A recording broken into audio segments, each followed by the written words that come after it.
Donc c'est dans les années 60 qu'a démarré le club. Il existait un club à côté, à Vieugy, qui avait démarré en 59. Quand je suis revenu du service militaire, je suis allé jouer à Vieugy. Et par la suite, on a eu envie de démarrer un club sur Sénaux. Mais Sénaux, il n'y avait rien, il n'y avait pas de terrain, il n'y avait aucune structure. Voilà. On a fait passer une annonce dans le Dauphiné, demandant les personnes intéressées pour prendre des responsabilités dans un club. Et à la première réunion, le maire de Sénaux, Max Descartes, avec un de ses adjoints, M. Ramu, je me rappelle, et puis beaucoup d'autres, on était une dizaine. Et les joueurs qui jouaient à Vieugy avec moi étaient venus aussi. Donc ça a démarré tout à ce moment-là. Le terrain, c'était le cas le plus difficile, mais nous avions avec nous, le maire avait acheté du terrain pour faire la zone de Champfleury. Le terrain se trouvait à l'emplacement de la mairie actuelle, un terrain très en pente.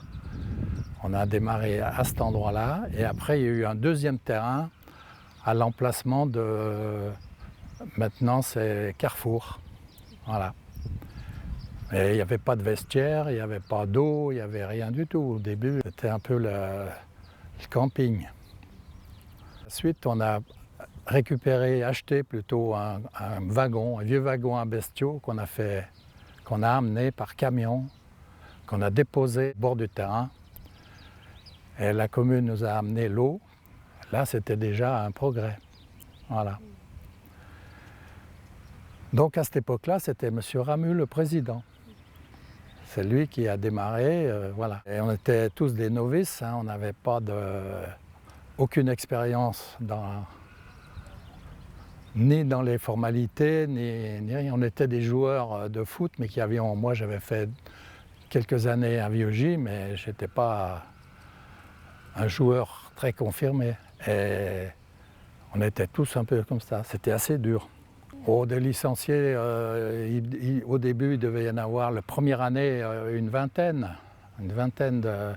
et ensuite, après, les jeunes sont arrivés, et puis les joueurs allaient chercher d'autres joueurs, et on a remonté d'autres équipes pour faire des réserves. Les entraîneurs au début, c'était les joueurs. Il y avait un joueur qui était un peu plus capé, qui dirigeait. Ensuite, on a pris des entraîneurs qu'on a un petit peu indemnisé. Et ça a démarré tout doucement comme ça. C'était l'étoile sportive et il y avait du basket. Et le basket, il n'y avait pas de gymnase encore à cette époque-là. Elles jouaient dehors, c'était plutôt des filles. Après, il y a eu une équipe de garçons. Il y avait des joueurs de foot qui avaient fait une équipe de basket et qui jouaient au basket aussi, en 70 par là. Dans les années 70, le terrain là, ici, le terrain d'honneur existait et la mairie nous avait fait un petit vestiaire où on avait deux vestiaires, un vestiaire pour les visiteurs et un vestiaire pour nous. Mais nous n'avions pas de salle pour se réunir après les matchs. Le club a acheté une classe préfabriquée qui était d'occasion. Et on a fait le club sans l'aide de la mairie à ce moment-là. On a monté cette salle qui a été une salle où là, tout se passait dans cette salle. On faisait les soirées, les fêtes après les matchs et tout. Se passait dans ce local. Ça a duré quand même pas mal d'années, peut-être 10 ans, 12 ans, voilà.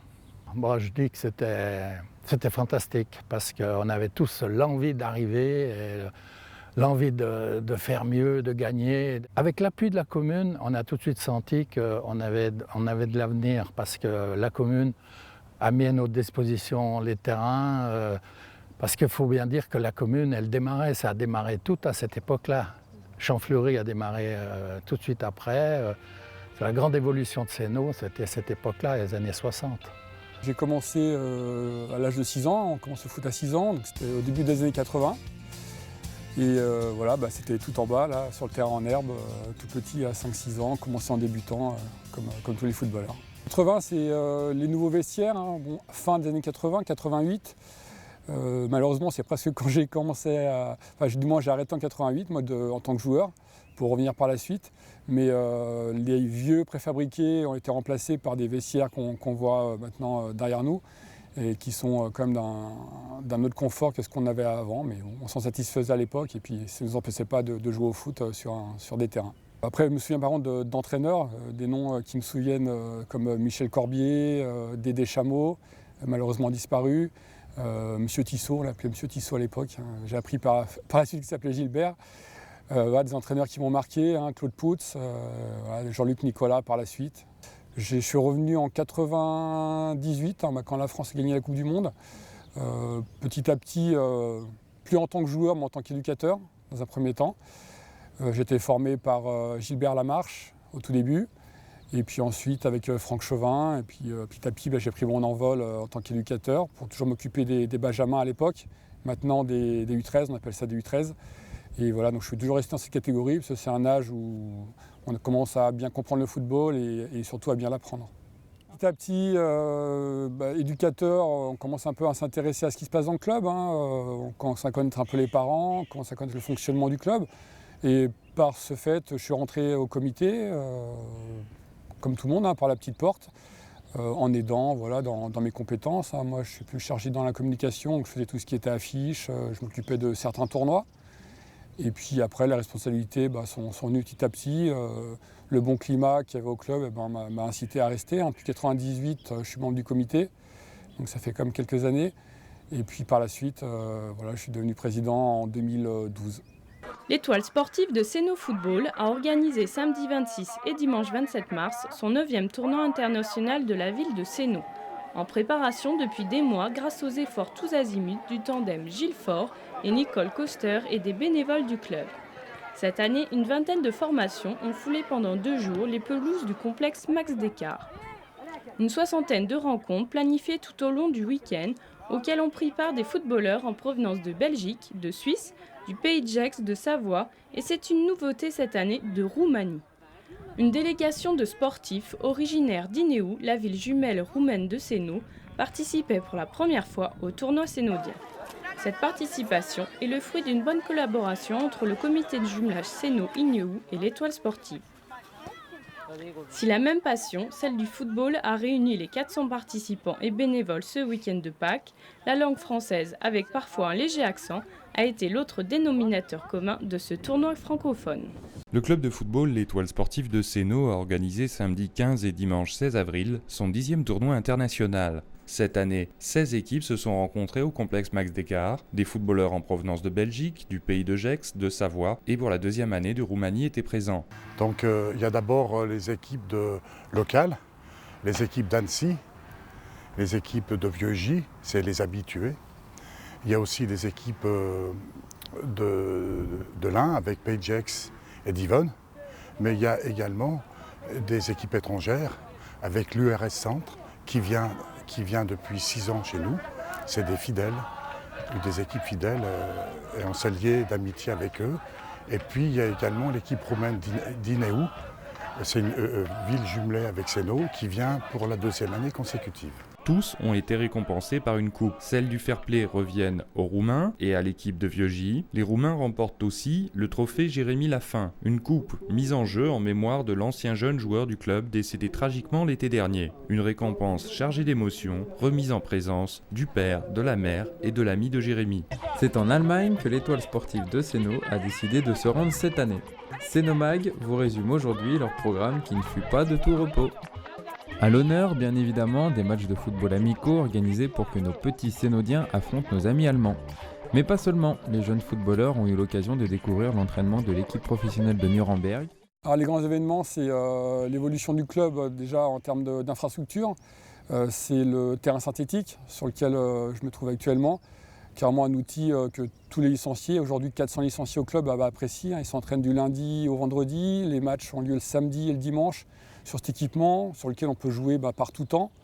Et puis de façon assez confortable parce qu'avant celui-ci c'était des cailloux rouges qui faisaient très très mal quand on tombait et qui n'étaient pas du tout agréables en termes de confort de jeu. Et là aujourd'hui, entre les gradins qui sont derrière pour les publics, les bancs de touche qui sont derrière moi, qui sont plus que confortables. On est vraiment des super équipements.